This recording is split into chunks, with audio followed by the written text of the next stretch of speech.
Hello everybody and welcome to the Glory Rates podcast, and it's me, your boy, Don Benito. Today we are going to be talking about the Crystal Palace versus Manchester United preview. Look, this game I'm not gonna get ahead of myself. I'm gonna try and pace myself. I'm not going to try and make you guys feel some type of way with my toxic positivity, but I am positive. Unlike many, I still feel I don't want to say there's still time, but there is. When I look at the table, I don't see the table as completely gone. In the sense that I'm not saying that we're chasing for number one, but I'm just saying whenever we lose or whenever we have any bad decision going on against us, I hate the negativity that surrounds my team. I do. I hate how people are looking for little small things. You know, I don't get it. I don't understand. And it upsets me, it annoys me, because I truly believe, I know the gaffer said that we are miles off, we are far off, and I think that was taken out of context. When the gaffer says we are miles off, you know, I read his body language, I read the way he was saying it. In that particular moment when he was especially when he was talking about the boys not understanding that they needed to beat Everton, like when you see a moment and an opportunity, he was like, look, we are miles off. Like I felt like he said that as a not as a throwaway statement, but the fact that the boys didn't realize that these guys were fighting amongst themselves and they couldn't take advantage of the situation, he felt like that was miles off, because he felt like that was common sense. That's just football. Like normally, I swear to God, any other team would have taken advantage of that situation. We have taken advantage of situations like this where there's been some sort of madness in a team and we take advantage. Fulham, remember Old Trafford, they came there, completely played us off the park. They were absolutely on top of us, but there was a moment of madness that they had, and we were able to score 3 goals or 2 goals or whatever. We beat Fulham, but we took advantage of their craziness, their madness, their little moment of confusion, which is what Ruben Amorim was talking about against Everton. I don't think he meant that we are miles off in the sense of like our formation and the way we are playing football. No, I do not think so. It's like we already established that these boys didn't turn up.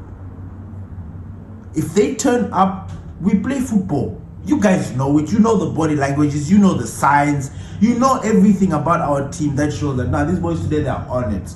These boys today, they're not playing around. Today, that game against Everton, they didn't even give us a glimpse of what we are accustomed to seeing them when they are on it. You see, and that was the most frustrating thing about the whole situation. Like, you look at a player and you can see that this guy just couldn't give a damn. You know, it's like, you know, I was even watching. I didn't watch the Liverpool versus PSV Eindhoven, but I saw the highlights. And I looked at Salah at one moment where he's tracking, like he's been beaten. They've taken the ball away from him, he's been beaten, and he's tracking back. He reminded me of Marcus Rashford when he didn't want to track back. And I was just sitting there thinking to myself, this is an attitude problem. This has got nothing to do with the manager. This has got nothing to do with anything. These players, attitude. Always have the right attitude when you're going to play football. Remember when I told you that you can never play football when you're angry? So all of a sudden, that these guys are just there doing their thing. Anyway, I didn't want to waste too much time, but I just wanted to make sure that, like, look, when the gaffer said that we are miles off, he didn't mean it in that sense that a lot of people are piggybacking on right now. The football that we're playing is great. It just needs the right attitude, the right mindset, the right hunger, which, by the way, every single game, it probably needs to be administered to these boys. Like, they need to be told, they need to be reminded, or they need to be fed, because for some reason just getting up on themselves, it's a difficult situation.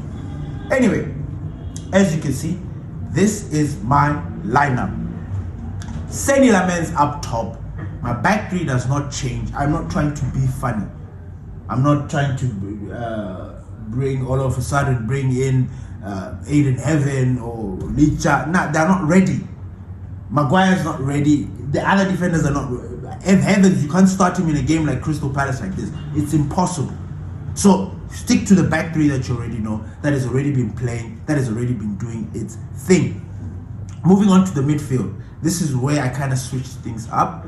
I don't know what you guys think about it, but obviously I've done this because of the injury scares. So you can tell me what you think. Right wing back, I've put Ahmad. I'm not putting Delo, I'm not putting Mazraoui. I'm putting Ahmad. Because Ahmad, we need to kind of like control his impulses. When he's playing in that number 10 position, he becomes a little bit wild. I don't know if that makes any sense. Wild in a good way. He attacks, but he doesn't pass. But when he's playing in that wingback position, for some reason, he's always looking to find somebody to release the ball or to do a 1-2 to make that run. So I would rather have Mazraoui on that wingback. Plus, he's got people to deal with. He's got Mitchell. He has got Yeremi Pino, whatever. He's got people that are technically gifted and also fast that he will be dealing with. He and Brian Mbuemo and Lenny Yoro will be dealing with that side. In the midfield, I went with Casemiro and Kobe Mainoo. I went with Kobe Mainoo because he played longer minutes in the last game against Everton. I am assuming he's slowly getting the trust from the gaffer. I'm hoping. I'm hoping. I'm really hoping. So I went with Casemiro and Mainoo because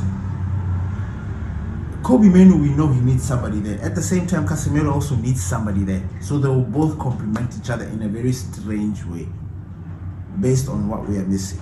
And then left wing back, I've put Mazraoui. I'm done with Dogu. I've told you guys. I think Dogu from the beginning. I'm done. I would rather have Mazraoui there or Diego Dalot.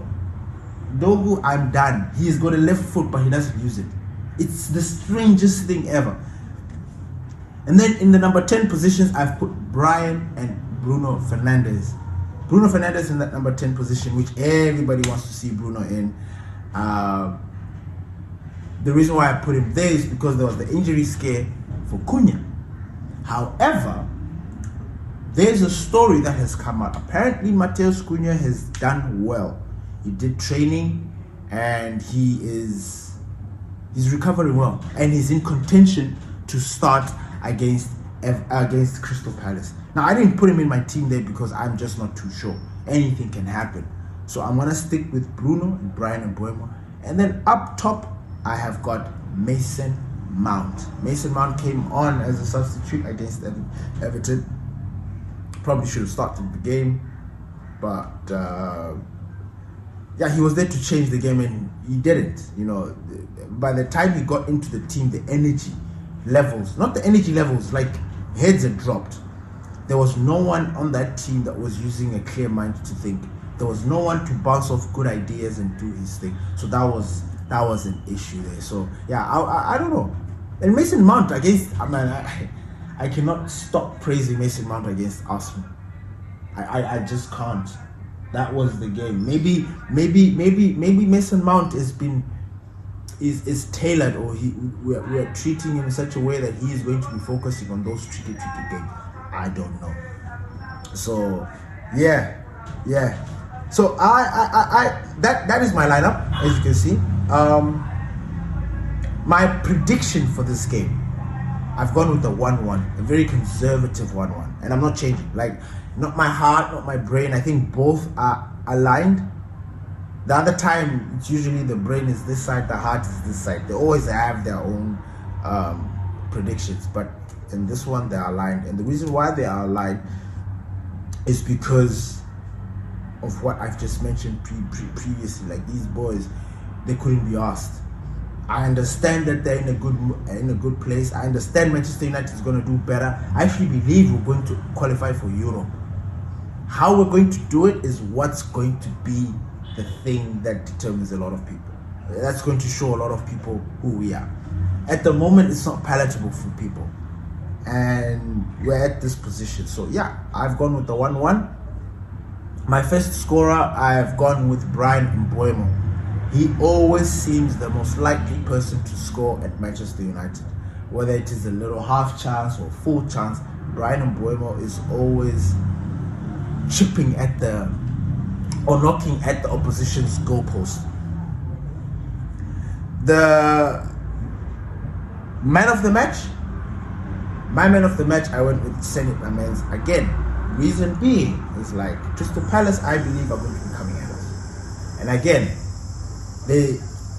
unless our defense is, anyway, I do believe in our defense, but at the same time, we do concede goals. But having said that, Crystal Palace are going to come at us, right? And I believe our goalkeeper is going to be very, very busy, like very busy. And when he does, that's usually when the goalkeepers, they start having these little situations. But yes, tell me guys what you think about my starting lineup. Lamens, Yoro, De Ligt, Shaw, Ahmad, Casemiro, Maino, Mazraoui, Brian Mbeumo, Bruno Fernandes, Mason Mount. What do you guys think about that? Now obviously we know that the gaffer is going to change. The gaffer never wants me to get this thing 100%. But let's see how you guys do. Please join in the fun. Please leave a comment. Tell us your starting lineup. Tell us if you agree with my starting lineup. Tell me who would you change in my starting lineup and why would you change the player that you would change and who would you bring in. Let's have that conversation. Let's bring back that good feeling. Look, there is nothing. All is well at Manchester. I don't think everything is doom and gloom as it's being presented. I'm looking at every outlet now. It just looks like Manchester United are on. It's like we're about to be relegated. Where's the positivity, people? I'm not saying like be dumb. Like, you understand? Let's bring in some positivity. It's so painful to see us turn on each other. Like, we're always doing this. We're always turning on each other, especially when things don't go wrong or when we lose a game. Which is why it told me that, look, this season, yeah, we're going to lose games, but if we can get a draw, it softens the blow. Now imagine we had lost to Nottingham Forest 2-1, lost against Tottenham 2-1, and then come and lose against Everton 1-0. That's 3 games in a row loss. You guys you're not even enjoying a draw. Now imagine we would have lost 3 games. Where would we have been right now? I think Amorim would have been sacked. I think so. I think people would have wanted his head because they would be, what? We lost to Nottingham Forest. Lost to what? Where is the change? Blah, blah, blah, blah, blah, blah. But we drew. People complained. We drew. People complained. Then we lost. Oh, Armageddon. Let's pace ourselves. Brick by brick. Game by game. That is my mantra. Game by game. And depending on how that game goes. You see, like the Everton one. I didn't dwell. I understood. I got upset. I understood that these boys couldn't care less. Like, it's just one of those games. And I moved on. Now I'm on to the next. I want to see how they're going to perform. I want to see the attitude. I want to see I want to see how they are fighting together. Because you look at other teams. Teams are fighting for each other. One player, you see this guy tracking back. Striker coming back to support. I want to see that camaraderie. That togetherness in the team. When we have that, you even see the gaffer, he lights up. You even see the body language. You see it. Rooney's always talking about body language. He called that Van Dijk. Van Dijk had words, came back. Same shit happened again. I'm telling you. It's just take it, own it, learn from it, change. Move forward. Thank you for taking your time to listen to Don Benito. Peace.